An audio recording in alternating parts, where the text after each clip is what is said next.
나는 그저 냄새나는 아시아인이었습니다. 김치향이 배어있는 옷, 고추장 묻은 숨결, 마늘 냄새가 스며든 머리카락. 뉴욕의 수많은 사람들 속에서 저를 구별하던 것은 그저 냄새였죠. 그때는 몰랐습니다.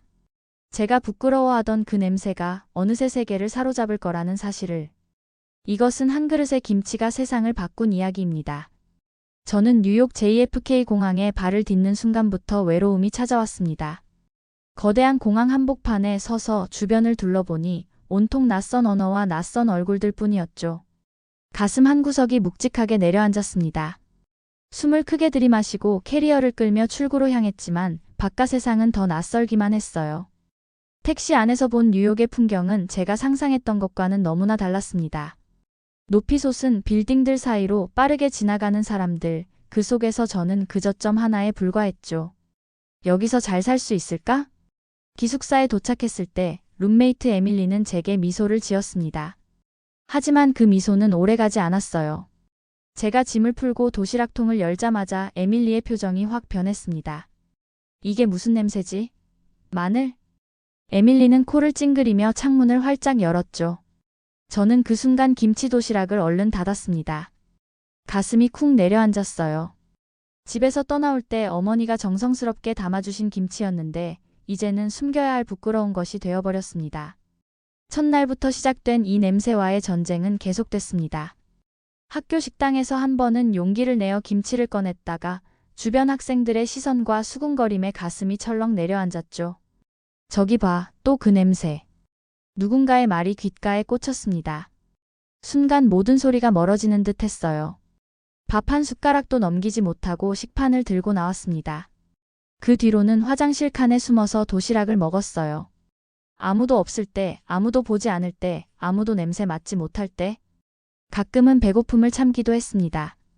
그저 냄새나는 아시아인으로 낙인 찍히지 않기 위해서였죠. 밤마다 침대에 누워 천장을 바라보며 생각했습니다. 나는 왜 여기에 와서 이렇게 작아져야 할까?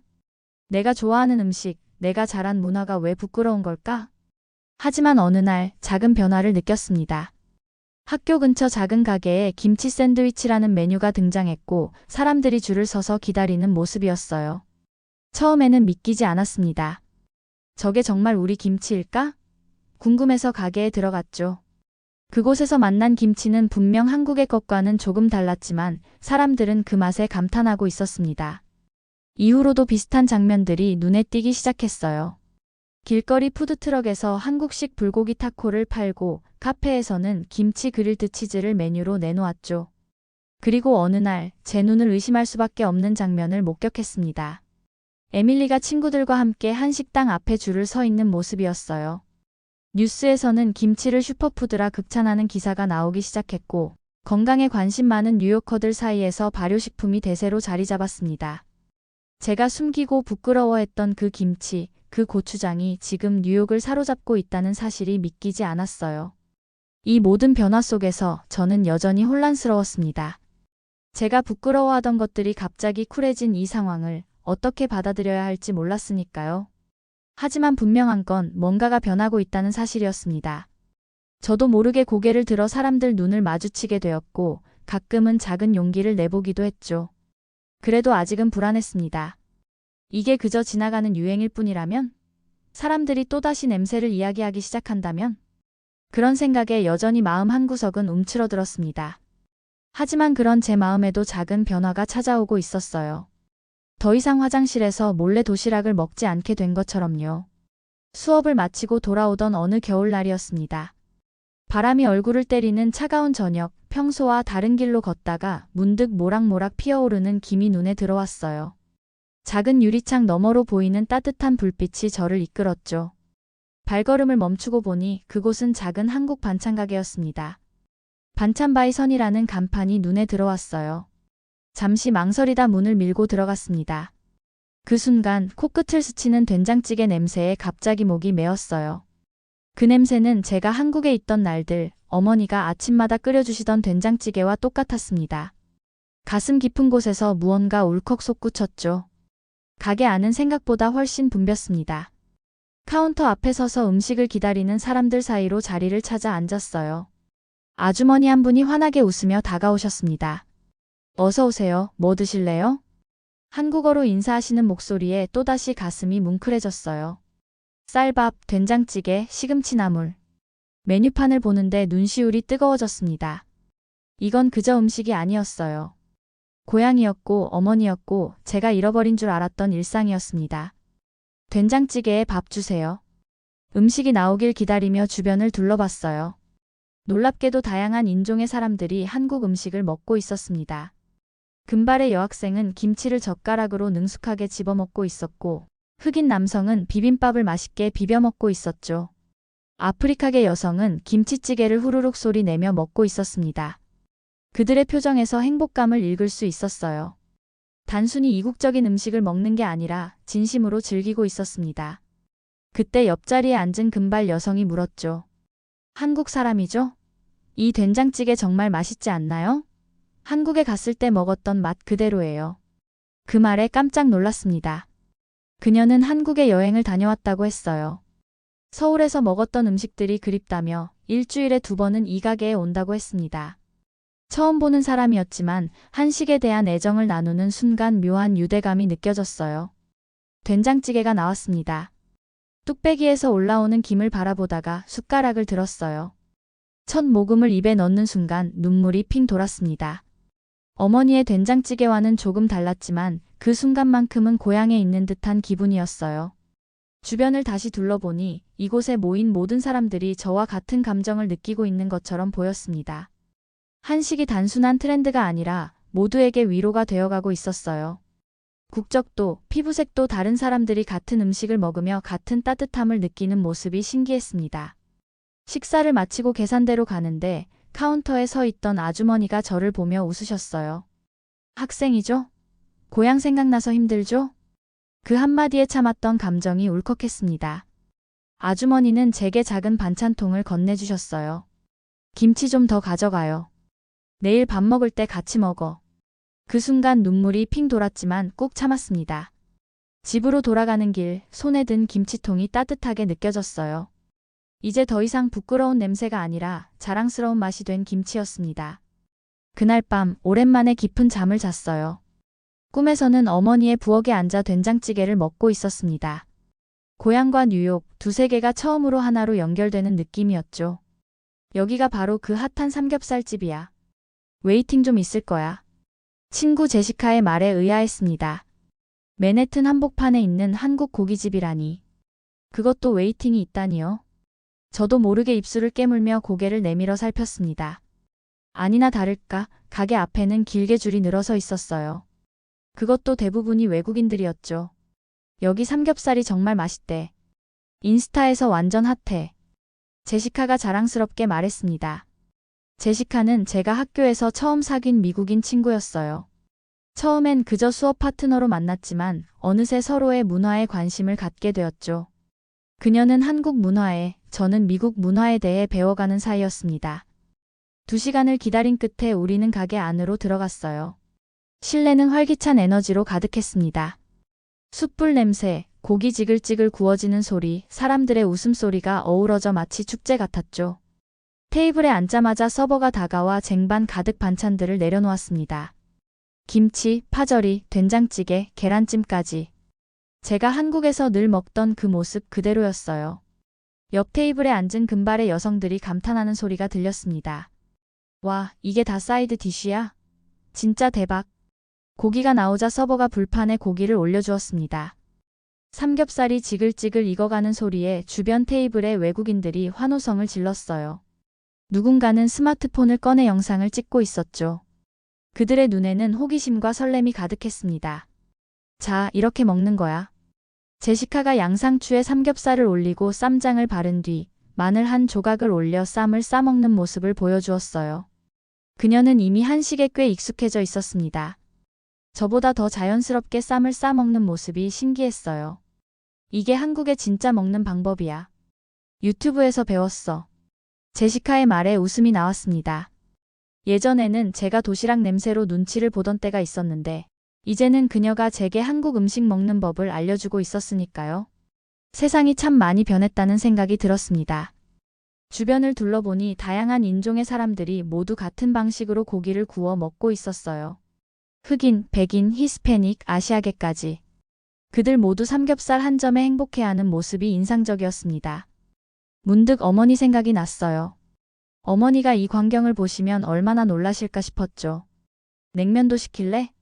한국에서는 고기 먹고 나서 냉면 먹는데. 제시카가 메뉴판을 가리키며 물었습니다. 고기를 다 먹은 후 냉면을 먹는 한국의 식문화까지 알고 있다니 놀라웠어요. 그녀의 말대로 주변 테이블에서도 고기를 먹은 후 냉면을 주문하는 모습이 보였습니다. 사실 난 냉면이 더 좋아. 이 시원한 국물 맛이 정말 중독적이야. 제시카는 냉면을 후루룩 빨아들이며 말했어요.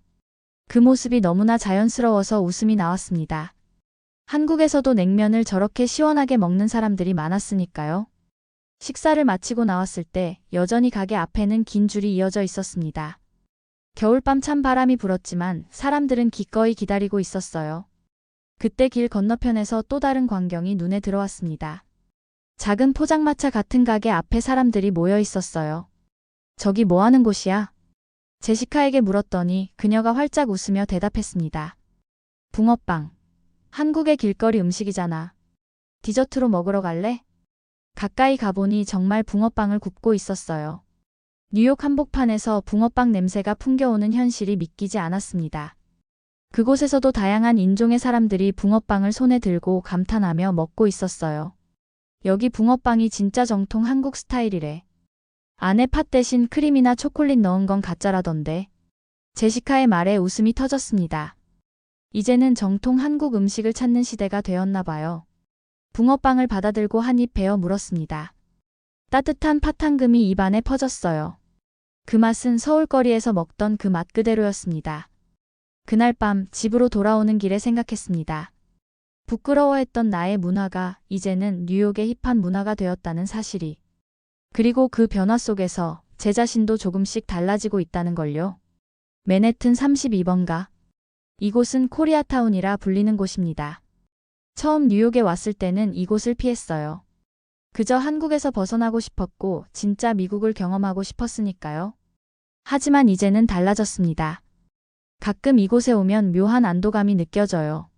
한글 간판들 사이로 걷다 보면 잠시나마 고향에 돌아온 듯한 기분이 듭니다. 오늘은 우연히 한 골목길에서 오래된 한글 간판을 발견했어요. 기사식당이라고 적힌 낡은 간판이었습니다. 호기심에 문을 열고 들어갔죠. 그 순간 마치 시간 여행을 한 듯한 느낌이 들었습니다. 가게 안은 완전히 80년대 한국 스타일이었어요. 작은 테이블마다 김치와 단무지가 놓여 있고 벽에는 오래된 한국 드라마 포스터가 붙어 있었습니다. 한쪽 구석에는 브라운관 TV가 있었고 그 옆에는 커피 자판기까지 있었죠. 마치 과거의 한국으로 돌아간 듯 했어요. 어서 오세요. 할머니 한 분이 한국어로 인사하셨습니다. 그 순간 가슴이 따뜻해지는 느낌이 들었어요. 오랜만에 들어보는 할머니의 목소리였습니다. 테이블에 앉자 할머니가 메뉴판을 가져다 주셨어요. 김치찌개, 된장찌개, 제육볶음. 모두 정통 한국 가정식이었습니다. 여기 얼마나 오래되었어요?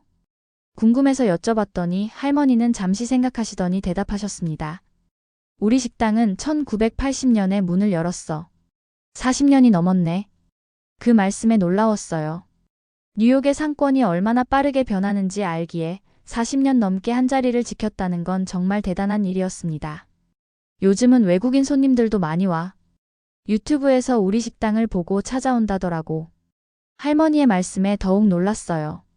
이렇게 오래된 곳도 이제는 SNS를 통해 알려지고 있다니. 세상이 참 많이 변했습니다. 식사를 기다리는 동안 가게 안을 둘러봤어요. 몇몇 테이블에는 정말로 외국인들이 앉아 있었습니다. 그들은 메뉴판을 가리키며 서로 이야기하고 있었어요. 한국어를 전혀 모르는 듯 했지만 음식 이름만은 또박또박 발음하려고 노력하는 모습이 보였습니다. 김치찌개 주세요. 나는 비빔밥 먹을래. 그들의 서툰 한국어 발음이 귀여웠어요. 제가 한국에서 영어를 배울 때의 모습과 똑같았으니까요. 김치찌개가 나왔습니다. 뚝배기에서 보글보글 끓는 소리와 함께 진한 김치향이 코를 찔렀어요. 첫 숟가락을 떠먹는 순간 어머니의 김치찌개가 생각났습니다. 맛은 조금 달랐지만 그 따뜻함은 똑같았어요. 식사를 하는 동안 옆 테이블의 외국인들이 음식을 받고 환호성을 질렀습니다. 그들은 스마트폰으로 음식 사진을 찍고 서로에게 맛을 보라며 권하고 있었어요. 한국 음식을 처음 먹어보는 듯 했지만 그 표정에서 감동과 놀라움을 읽을 수 있었습니다. 문득 할머니와 이야기를 나누고 싶어졌어요.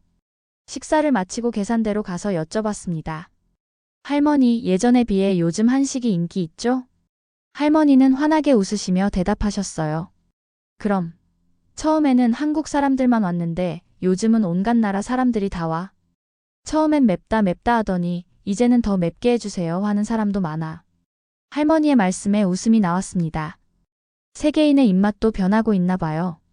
왜 이렇게 한식이 인기 있을까요? 제 질문에 할머니는 잠시 생각하시더니 대답하셨습니다. 음식은 진심이 담겨야 해. 우리 음식은 정성이 많이 들어가잖아. 김치 하나 담그는데도 얼마나 손이 많이 가는데. 그 정성이 맛으로 나오고 사람들 마음을 움직이는 거지. 할머니의 말씀이 가슴에 와닿았어요. 그렇게 생각해보니 한식은 단순한 음식이 아니라 문화였고 역사였습니다. 수천 년 동안 이어져 온 지혜와 정성이 담긴 결과물이었죠. 식당을 나서며 뒤돌아봤어요. 오래된 한글 간판 아래에서 뉴요커들은 한국의 맛을 경험하고 있었습니다. 그들은 한국어를 몰라도 한국을 느끼고 있었죠. 음식이라는 언어를 통해 서로 소통하고 있었습니다. 그날 밤 숙소로 돌아오는 길에 생각했어요. 한국에 대한 그리움이 이제는 자랑스러움으로 바뀌어가고 있다는 것을. 그리고 이 변화가 저만의 것이 아니라 세계가 함께하고 있다는 사실이 놀라웠습니다. 처음 뉴욕에 왔을 때만 해도 김치라고 하면 대부분의 사람들이 어리둥절한 표정을 지었습니다. 하지만 이제는 상황이 완전히 달라졌어요.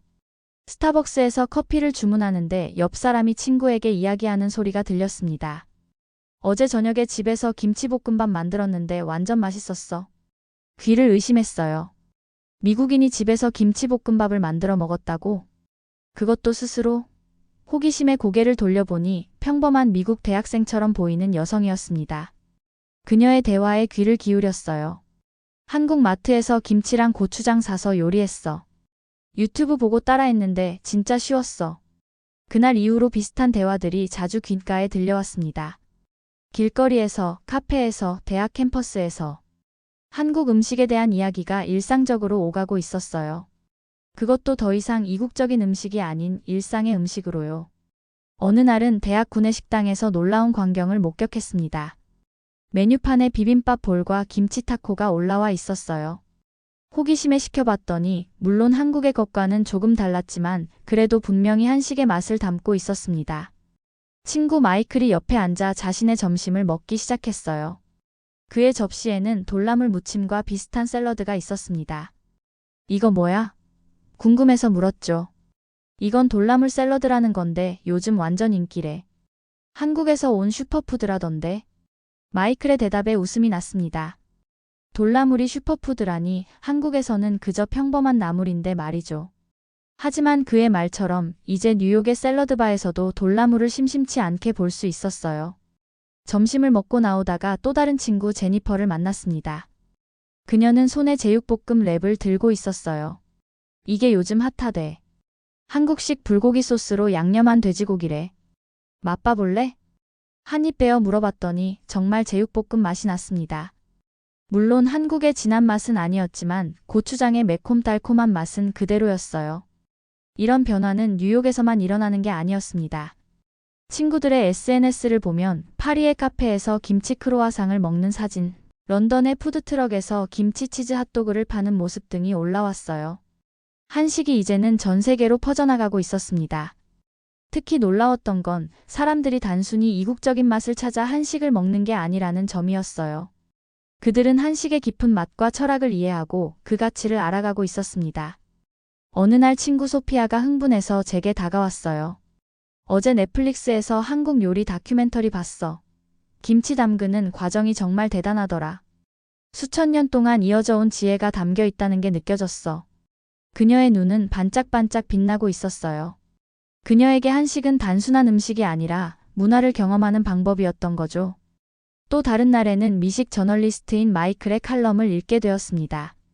그는 한식의 발효 문화에 대해 깊이 있게 다루면서 한국인들의 자연과 조화를 이루는 지혜를 칭찬했어요.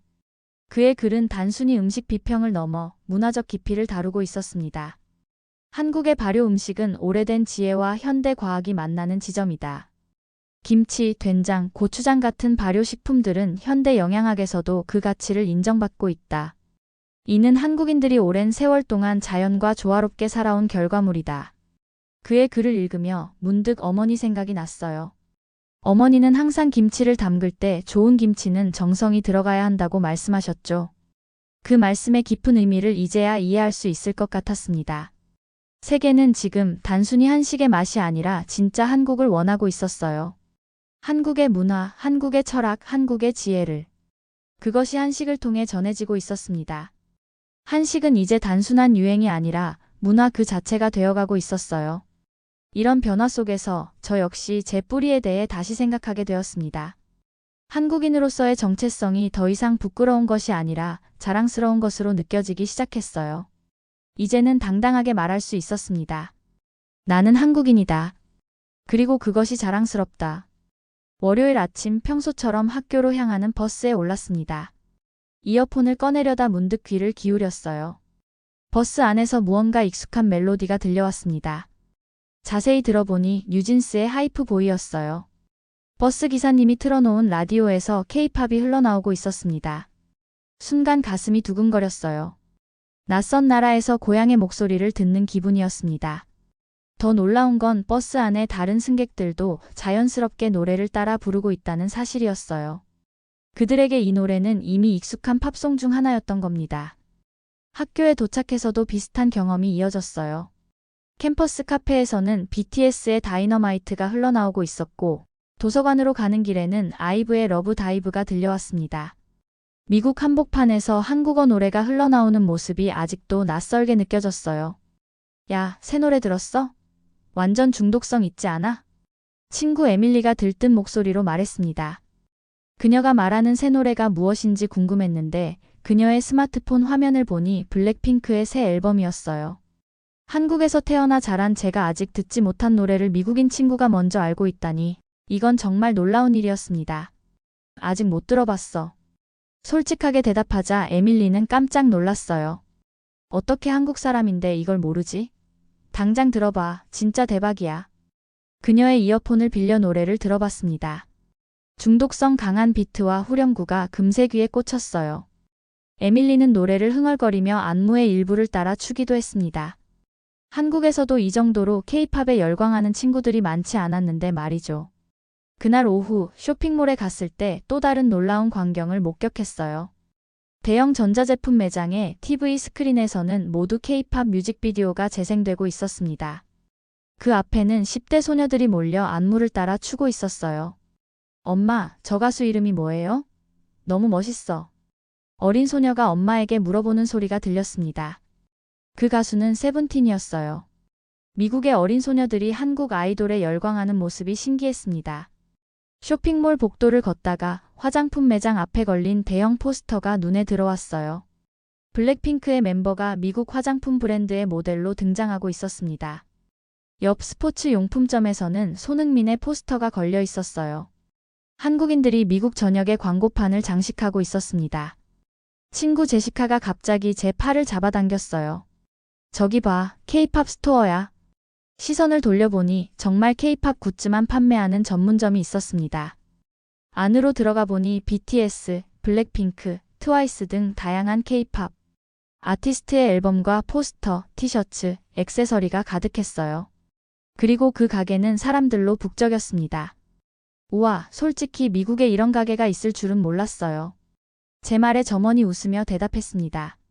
이제 시작이에요. 작년에만 미국 전역에 30개 넘는 K-팝 스토어가 문을 열었거든요.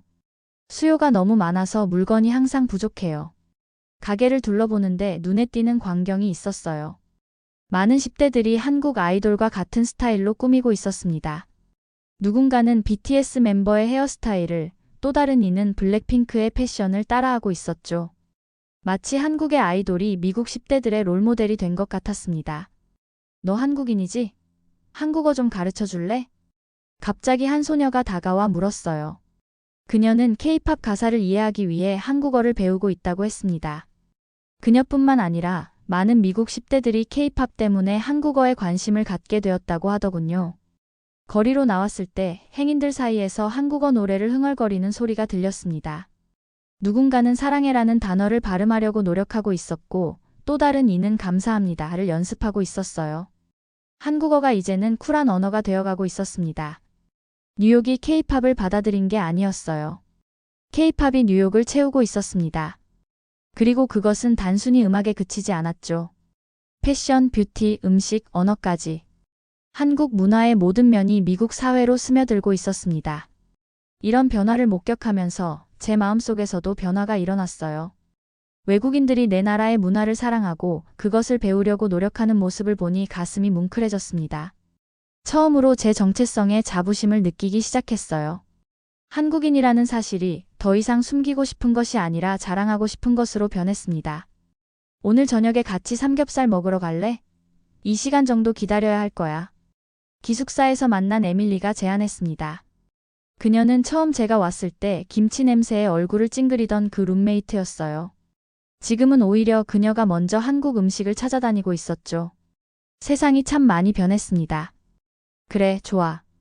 에밀리와 함께 삼겹살집으로 향했어요. 예상대로 가게 앞에는 길게 줄이 서 있었습니다. 그 모습을 보며 1년 전 제가 느꼈던 감정들이 떠올랐어요. 그때는 낯선 땅에서 작아지고 움츠러드는 기분이었지만 지금은 가슴이 뜨거워지는 느낌이었습니다. 저번에 네가 알려준 대로 쌈 싸서 먹었더니 진짜 맛있더라고. 그런데 묵은지는 가져왔어? 그거 없으면 섭섭한데. 에밀리의 말에 웃음이 터졌어요. 묵은지가 뭔지도 몰랐던 그녀가 이제는 묵은지의 깊은 맛을 알아버린 것 같았습니다. 그녀의 변화는 우연이 아니었어요. 많은 미국인들이 이제는 정통 한국 음식을 찾아 나서고 있었으니까요. 테이블에 앉자 제가 고기를 구워주겠다고 했습니다. 예전에는 혼자서 한국 음식을 먹는 것도 부끄러웠는데 이제는 당당하게 한국의 식문화를 알려주고 있었어요. 에밀리는 저의 고기 굽는 솜씨에 감탄했습니다. 어떻게 이렇게 완벽하게 구울 수 있어? 유튜브에서 봤는데 정말 어려워 보이던데. 우리 할머니께 배웠어. 어렸을 때부터 옆에서 지켜봤거든. 자연스럽게 한국의 가족 문화와 음식 이야기로 대화가 이어졌습니다. 에밀리는 진심으로 관심을 보이며 질문했어요. 김치찌개는 어떻게 끓이는 거야? 집에서 해보고 싶은데. 그 질문에 마음속 깊은 곳에서 뿌듯함이 올라왔습니다. 예전에는 김치 냄새를 싫어하던 그녀가 이제는 직접 김치찌개를 만들어 보고 싶어 한다니. 세상이 얼마나 바뀌었는지 다시 한번 실감했어요. 식사를 마치고 캠퍼스로 돌아오는 길에 또 다른 친구 제이슨을 만났습니다. 그는 컴퓨터공학과 친구였는데 갑자기 제게 다가와 물었어요. BTS 가사 뜻 좀 알려줄래? 한국어 배우고 싶은데 노래로 시작하면 좋을 것 같아서. 제이슨의 부탁에 흔쾌히 동의했습니다. 예전에는 K-팝을 듣는다는 사실도 숨기곤 했는데 이제는 당당하게 BTS 가사의 깊은 의미를 설명해주고 있었어요. 어느 날은 수업 중에 한국에 대한 이야기가 나왔습니다. 교수님이 갑자기 제게 질문했어요. 한국 학생이 있으니 좋네요. 한국의 경제 성장에 대해 간단히 설명해 줄 수 있을까요? 예전 같았으면 당황했을 질문이었지만 이제는 자신감 있게 대답할 수 있었습니다. 한국의 발전 과정, 기술력, 문화적 영향력에 대해 이야기했어요. 수업이 끝난 후 여러 친구들이 다가와 더 많은 질문을 했습니다. 한국에 여행 가보고 싶은데 어디가 좋을까? 한국어 배우기 어려워? 한국 드라마 추천해 줄래? 그들의 관심은 진심 어린 것이었습니다. 더 이상 이국적인 호기심이 아니라 한국 문화에 대한 진정한 관심이었어요. 그리고 저는 그런 질문을 받을 때마다 가슴 깊이 뿌듯함을 느꼈습니다. 학교 국제문화축제에서는 한국 부스가 가장 북적였어요. 제가 자원봉사자로 참여했는데 줄이 끝없이 이어졌습니다. 많은 학생들이 한국 음식을 맛보고 한글 이름을 써보고 한복을 입어보길 원했어요. 축제가 끝나고 정리를 하는데 한 교수님이 다가와 말씀하셨습니다. 한국 문화의 인기가 대단하네요. 어떻게 생각하세요? 잠시 생각한 후 대답했어요. 처음에는 이런 관심이 그저 일시적인 유행일 거라고 생각했어요. 하지만 이제는 달라요. 사람들이 진심으로 한국 문화의 깊이를 이해하려고 노력하는 모습을 봅니다. 그게 저를 정말 자랑스럽게 만들어요. 교수님은 미소를 지으며 고개를 끄덕이셨습니다. 이런 경험들이 쌓이면서 저는 더 이상 움츠러들지 않게 되었어요. 이제는 당당하게 말할 수 있었습니다. 나는 세계가 사랑하는 문화를 가진 나라에서 왔다. 그 말에는 과장이 없었어요. 한국 문화는 이제 전 세계가 주목하고 있었으니까요.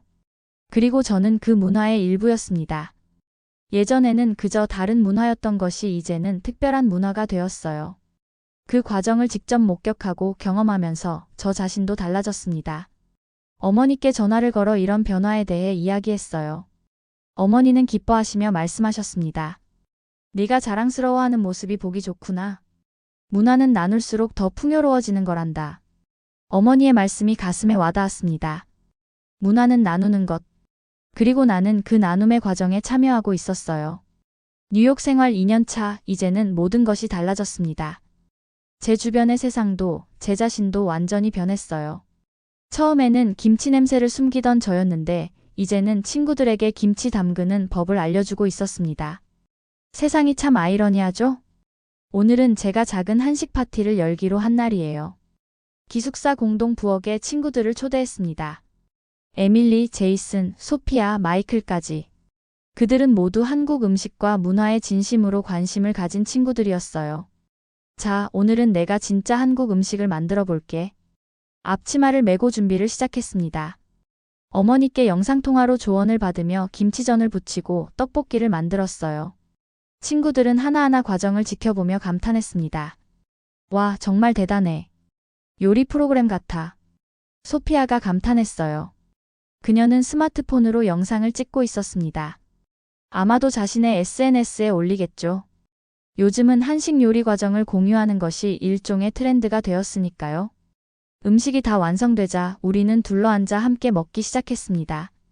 테이블 위에는 김치전, 떡볶이, 잡채, 그리고 어머니가 보내주신 김치까지. 작은 한국이 그곳에 펼쳐져 있었어요. 이게 진짜 한국의 맛이구나. 레스토랑이랑은 완전히 달라. 마이클이 김치전을 먹으며 말했습니다. 그의 말에 고개를 끄덕였어요. 진짜 한국은 화려한 레스토랑이나 유명한 관광지에 있는 게 아니었습니다. 이렇게 소소한 일상 속에 사람들과 나누는 음식과 이야기 속에 있었죠. 저녁을 먹으며 우리는 자연스럽게 문화에 대한 이야기를 나눴습니다. 제이슨은 최근에 K-팝 댄스를 배우기 시작했다고 했고, 소피아는 한국어 학원에 등록했다고 했어요. 에밀리는 다음 방학에 한국 여행을 계획 중이라며 추천해달라고 했습니다. 한국 문화가 이렇게 인기 있는 이유가 뭐라고 생각해? 마이클이 문득 물었어요. 모두가 저를 바라봤습니다. 잠시 생각한 후 대답했죠. 아마도 진정성 때문이 아닐까? 우리 문화는 화려함보다는 정성과 깊이를 중요시해. 김치 한 조각에도 수천 년의 지혜가 담겨 있고, K-팝 한 곡에도 엄청난 노력과 열정이 들어가 있잖아. 친구들은 고개를 끄덕였어요. 소피아가 말을 이었습니다. 맞아. 요즘 세상이 너무 빠르게 변하니까 사람들은 어쩌면 그런 정성과 깊이를 그리워하는 걸지도 몰라. 그날 밤 우리는 함께 한국 드라마를 보기로 했어요. 넷플릭스에서 인기 있는 작품을 골랐습니다. 한국어를 전혀 모르는 친구들이었지만 그들은 자막을 읽으며 한국 드라마에 푹 빠져들었어요. 이 배우 연기 정말 자연스러워. 이 장면 너무 감동적이다. 한국 사람들은 정말 감정 표현을 잘하는 것 같아. 친구들의 리액션을 보며 웃음이 났습니다. 한국 문화가 언어의 장벽을 뛰어넘어 감동을 전하고 있다는 사실이 놀라웠어요. 파티가 끝나고 친구들이 돌아간 후 창밖을 바라봤습니다. 뉴욕의 밤하늘은 여전히 낯설었지만 더 이상 외롭지 않았어요. 이제는 이곳에서도 저만의 작은 한국을 만들 수 있었으니까요. 다음 날 캠퍼스 신문사에서 연락이 왔습니다. 그들은 세계를 사로잡은 K-컬처라는 주제로 특집 기사를 준비 중인데 한국 학생으로서 인터뷰해 줄 수 있냐고 물었어요. 망설임 없이 동의했습니다. 한국 문화의 어떤 점이 세계적으로 사랑받는다고 생각하나요? 기자의 질문에 잠시 생각한 후 대답했습니다. 소소하지만 소중한 것들이 세상을 바꾸는 힘이 된 것 같아요. 김치 한 조각, 불판 위 삼겹살 한 점, 거리에서 들리는 K-팝 한 소절. 이런 작은 것들이 모여 큰 변화를 만들어냈죠. 진짜 한국은 거창한 곳에 있지 않아요. 우리가 지키고 사랑하는 이야기 안에 있습니다. 인터뷰가 신문에 실리고 많은 학생들이 저에게 다가와 이야기를 나눴어요. 한국에 관심 있는 학생들, 한국 음식을 좋아하는 학생들, K-팝 팬들까지. 그들과 이야기를 나누며 제가 한국과 세계 사이의 작은 다리 역할을 하고 있다는 생각이 들었습니다. 어느 날 학교 국제 문화 행사에서 한국 부스를 맡아달라는 부탁을 받았어요. 처음에는 부담스러웠지만 곧 즐거운 마음으로 준비를 시작했습니다. 친구들의 도움을 받아 한복 체험 코너, 한글 이름 써주기, 한식 시식회 등을 준비했어요. 행사 당일 한국 부스는 가장 많은 사람들이 찾는 인기 부스가 되었습니다. 한복을 입고 사진을 찍기 위해 줄을 서는 학생들, 한글로 이름을 써달라고 부탁하는 교수님들, 떡볶이 맛에 감탄하는 외국인 친구들까지. 그 모습을 보며 가슴이 뭉클해졌어요. 한국인으로서 자랑스럽겠네요. 교수님 한 분이 다가와 말씀하셨습니다. 그 말에 고개를 끄덕였어요. 네, 정말 자랑스러워요. 하지만 더 중요한 건 이렇게 서로 다른 문화가 만나 새로운 이야기를 만들어간다는 점인 것 같아요. 그날 밤 일기를 쓰며 생각했습니다. 2년 전 공항에 도착했을 때의 저와 지금의 저는 완전히 달랐어요. 그때는 김치 냄새를, 한국인이라는 정체성을 숨기고 싶었지만 이제는 그것이 제 가장 큰 자산이 되었습니다. 세상은 변했고 저도 변했어요. 하지만 그 변화는 제가 한국인임을 부정하는 방향이 아니라 더욱 깊이 받아들이는 방향으로 이루어졌습니다. 이제 저는 떳떳하게 말할 수 있어요. 나는 한국인이다. 그리고 그것이 자랑스럽다. 2주 후 대학 국제교류 프로그램에서 한국 소개 세미나를 맡아달라는 제안을 받았습니다. 망설임 없이 수락했어요. 예전에 저였다면 상상도 할 수 없었던 일이었죠. 세미나를 준비하며 제가 경험한 모든 이야기들을 담으려고 노력했습니다. 부끄러워하던 김치 도시락부터 뉴욕 한복판 삼겹살집까지. 작은 반찬 가게에서 울 뻔했던 날부터 친구들에게 한식을 가르쳐준 날까지. 세미나 당일 강의실은 사람들로 가득 찼어요. 떨리는 마음으로 발표를 시작했습니다. 제 이야기는 하나의 김치에서 시작됩니다. 청중들의 눈빛이 호기심으로 빛났어요. 저는 계속해서 이야기했습니다. 제가 겪은 모든 변화의 순간들을, 그리고 그 속에서 발견한 소중한 깨달음들을. 발표가 끝나고 박수 소리가 강의실을 가득 채웠습니다. 여러 학생들이 질문을 던졌고 교수님들은 감사의 말을 전했어요. 그 순간 제 마음속에서 무언가가 완전히 풀어지는 느낌이 들었습니다. 저는 더 이상 냄새나는 아시아인이 아니었어요. 세계가 사랑하는 문화의 전달자였고 두 세계를 연결하는 다리였습니다. 그리고 그것이 제게는 가장 큰 자부심이 되었어요. 강의실을 나서며 생각했습니다. 진짜 한국은 어디에 있을까? 그것은 화려한 K-팝 스타의 무대도 미슐랭 스타 한식당도 아니었어요. 진짜 한국은 우리의 이야기 속에 있었습니다. 김치를 담그는 어머니의 손길, 된장찌개를 끓이는 할머니의 지혜, 그리고 그것을 전하는 우리의 마음 속에.